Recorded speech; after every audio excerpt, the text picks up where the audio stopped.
Have you heard about Mubi? It's a curated streaming service showing exceptional films from around the globe. Get a whole month free at mubi.com/Anupama.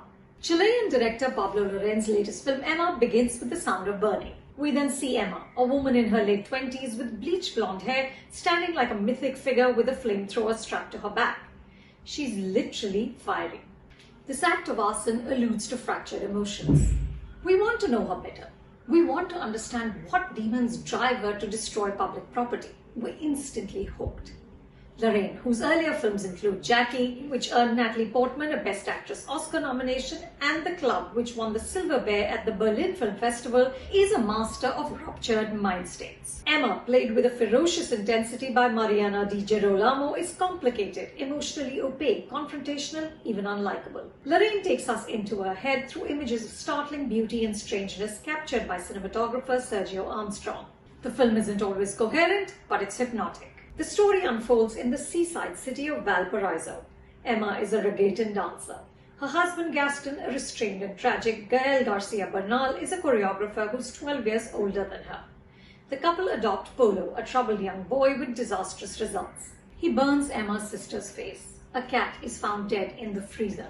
So the couple return him to the adoption agency and then descend into this acrimonious rage. It's like a Spanish marriage story. They hurl such hateful accusations at each other that you can barely stand to be in the same room. He is infertile, so she calls him a human condom and says that he can never give her a real son. He tells her that Polo dislikes her more because a woman's betrayal hurts much more. Emma deals with the turmoil by embarking on an odyssey of sex and destruction. It's almost like she wants to annihilate herself and everything in her way so something new can be born. At one point she tells her lover, "I'm evil." Why does Emma want a child so badly? Is it some primal maternal instinct? How much did Emma contribute to Polo's behavior? Gaston suggests that she taught him to set things on fire and at one point allowed him to suck on her breast. Why does Emma do the things she does?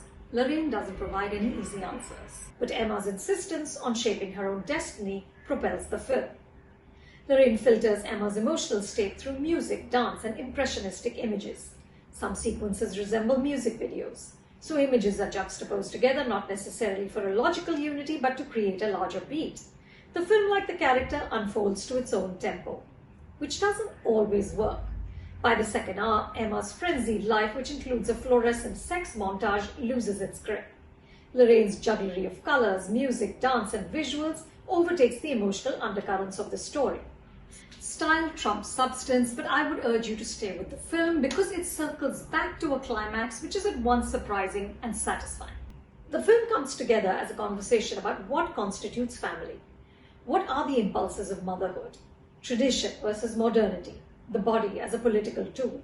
Emma is an inexplicable force of nature who compels us to re-examine our own assumptions. A person like Emma would probably be terrifying in person because her desires are so unfettered, which is also what makes her so fascinating. Emma is essentially life as an intoxicating performance art. You can see the film on Mubi. Now to tell you a little bit more about Mubi. It's a film streaming service that premieres 2 new films every day, showcasing the best of Indian cinema on their Mubi India channel and classic international hits on Mubi World. This week, I highly recommend that you check out Fedora. It's streaming on Mubi World.